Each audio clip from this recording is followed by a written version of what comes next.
എന്നിൽ നിശബ്ദത വളരുന്നു. പ്രിയ ആത്മാവേ, നീ സംസാരിക്കുക. എനിക്ക് മരിക്കണ്ട, നിരാശയോടെ ഞാൻ എൻ്റെ സുഹൃത്തിന് എഴുതി. ഇത് മനീഷ കൊയ്രാള അമരതാരം എന്ന പുസ്തകത്തിന് ആദ്യ വാചകമായി എഴുതിയതാണ്. മനീഷ കൊയ്രാള എന്ന് പറയുമ്പോൾ ബോംബെയുടെ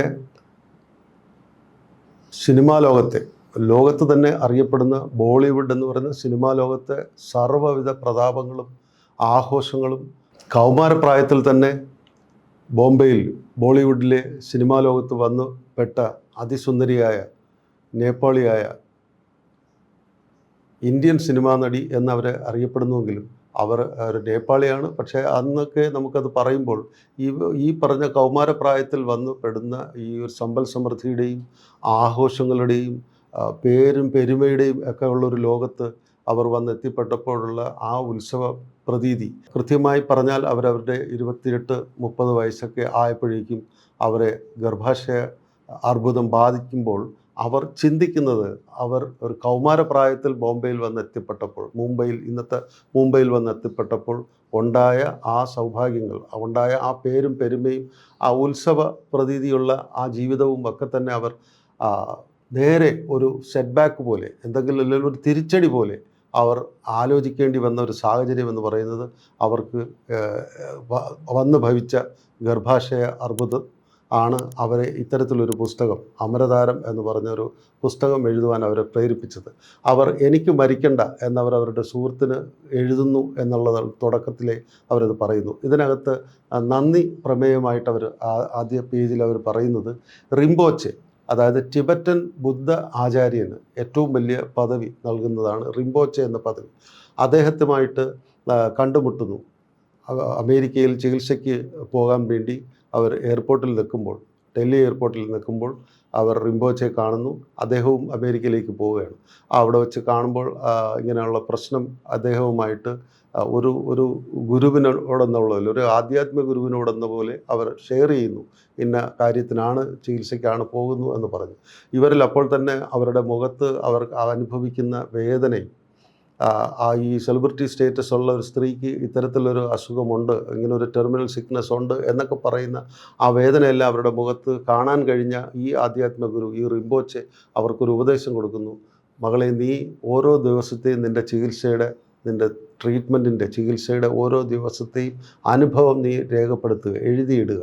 ഇതെന്തെങ്കിലും നിനക്ക് അങ്ങനെ എഴുതിയിടുന്നതിലൂടെ തന്നെ നിനക്ക് നിൻ്റെ മാനസികാവസ്ഥയ്ക്ക് വ്യത്യാസമുണ്ടാകും. നിനക്ക് അധികം വേദനയില്ലാതെ തന്നെ നിനക്ക് ഈ അസുഖത്തിൽ നിന്നും ഭേദപ്പെടാൻ, പുറത്തു വരാൻ സാധിക്കും എന്നുള്ളൊരു ഉപദേശം നൽകിയിരിക്കുന്നു. അതിൻ്റെ ഭാഗമായിട്ടാണ് അവർ ഇതൊക്കെ എഴുതിയിടുന്നതും ഇങ്ങനെ ഒരു പുസ്തകം ഉണ്ടാകാനുള്ള കാരണവുമായി എന്നുള്ളതാണ് നമ്മളിതിനകത്ത് കാണുന്നത്. ഇതിനകത്ത് അത് കൂടാതെ അവർ പറയുന്നുണ്ട്, വിശ്വപ്രസിദ്ധനായ കവി റൂമിയുടെ വാചകം, എന്നിൽ നിശബ്ദത വളരുന്നു, പ്രിയ ആത്മാവേ, നീ സംസാരിക്കുക എന്നുള്ളത് അവർ ഇവിടെ കോട്ട് ചെയ്യുന്നുണ്ട്, ഇവിടെ എടുത്തു പറയുന്നുണ്ട്. അപ്പോൾ ഇതെടുത്ത് പറയുന്നതിന് പ്രധാന കാരണം അവർ ഈ റിംബോച്ചയെ കണ്ടപ്പോൾ കിട്ടിയ ഉപദേശവും അതുതന്നെയാണ്. മകളെ, നിനക്ക് ഈ യാതനകൾ, വേദനകൾ, ഈ ദുരിതം ഒക്കെ നീ അനുദിനം ഉള്ള കടന്നു പോകുന്ന ചികിത്സയുടെ ദിവസങ്ങളിൽ എഴുതിയിടുക എന്നുള്ളതിനെ കൂടുതൽ അർത്ഥവത്താക്കുന്ന വരികളിലാണ് റൂമിയിൽ നിന്നും അവർ കടം കൊണ്ട് ഇവിടെ ഈ പുസ്തകം എഴുതുവാൻ അവർ പ്രേരിപ്പിച്ചത് എന്നുള്ളതാണ്.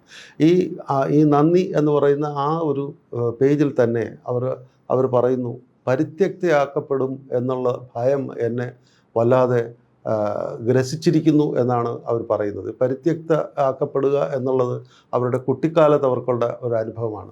കുട്ടിക്കാലത്തെ അവരുടെ അനുഭവം എന്ന് പറയുന്നത്, മനീഷ കൊയ്രാളയുടെ മാതാവ്, അവരുടെ പിതാവ് അവിടുത്തെ രാജാവായിരുന്നു, നേപ്പാളിലെ രാജാവായിരുന്നു. അത് കഴിഞ്ഞിട്ട് അവിടെ ജനായത്ത ഭരണം വന്നപ്പോൾ ആദ്യത്തെ പ്രധാനമന്ത്രിയാകുന്നു. തുടർന്ന് മനീഷയുടെ തന്നെ പിതാവും പ്രധാനമന്ത്രിയാകുന്നു.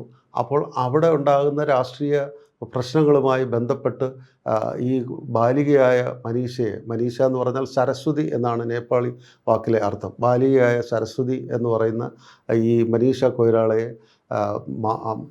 അമ്മുമ്മയടുത്ത് ഏൽപ്പിച്ചുകൊണ്ട്, അമ്മുമ്മയടുത്ത് ബനാറസിലെ വീട്ടിൽ അമ്മുമ്മയടുത്ത് ഏൽപ്പിച്ചുകൊണ്ട് അമ്മ മകളെ തിരിഞ്ഞു പോലും നോക്കാതെ പടി കടന്ന് പോകുന്നു എന്നുള്ളതാണ്. അപ്പോൾ ഈ ബാലികയായ മനീഷ, അമ്മ ഇപ്പോൾ എന്നെ തിരിഞ്ഞു നോക്കും, എന്നെ വാരി പുണരും, എന്നെ എടുത്തുകൊണ്ട് എന്നെ കൊഞ്ചിക്കും, എന്നെ ആശ്വസിപ്പിക്കും, എന്നെ ഒറ്റപ്പെടുത്തി പോകില്ല എന്നൊക്കെയുള്ള വികാരത്തോടു കൂടി ഈ ബാലിക ആയ മനീഷ നോക്കി നിൽക്കുന്നു അമ്മയെ. പക്ഷേ ഈ മാതാവ് ഒരിക്കലും മകളെ തിരിഞ്ഞു നോക്കുന്നില്ല. ഒടുവിൽ പ്രായപൂർത്തിയായി ഈ ചികിത്സയും ഇത്തരം സംഭവങ്ങളുമൊക്കെ നടന്ന് അവർ വീട്ടിലിരിക്കുമ്പോൾ അമ്മയോട് ചോദിച്ചു, അമ്മ എന്നെ ഇങ്ങനെ ഒറ്റപ്പെടുത്തിക്കൊണ്ട് അന്ന് ഇറങ്ങിപ്പോയത് അത് എന്നെ മാനസികമായി വല്ലാത്ത ഒരു ആഘാതം ഏൽപ്പിച്ചിരുന്നു, അത് എന്തിനാണ് അങ്ങനെ ചെയ്തത് എന്ന് ചോദിച്ചപ്പോൾ ആ മാതാവ് പറയുന്നു, മകളെ, നിന്നെ പിരിഞ്ഞു പോകുവാൻ, നിന്നെ അങ്ങനെ ഒറ്റയ്ക്കാക്കി പോകുവാൻ നിന്നെക്കൊണ്ട് കഴിയില്ല. പക്ഷേ ഞാൻ അപ്പോഴും അങ്ങനെ പോകുക എന്ന് പറയുന്നത് രാജ്യത്തിന് വേണ്ടിയും അപ്പന് വേണ്ടിയും നിൻ്റെ അപ്പൂപ്പന് വേണ്ടിയും നിൻ്റെ അച്ഛൻ രാഷ്ട്രീയത്തിൽ നിൽക്കുന്ന നിൻ്റെ അച്ഛന് വേണ്ടിയും എനിക്ക് അവരെ സഹായിക്കുവാൻ വേണ്ടി പോകേണ്ട ആവശ്യമുണ്ടായിരുന്നു.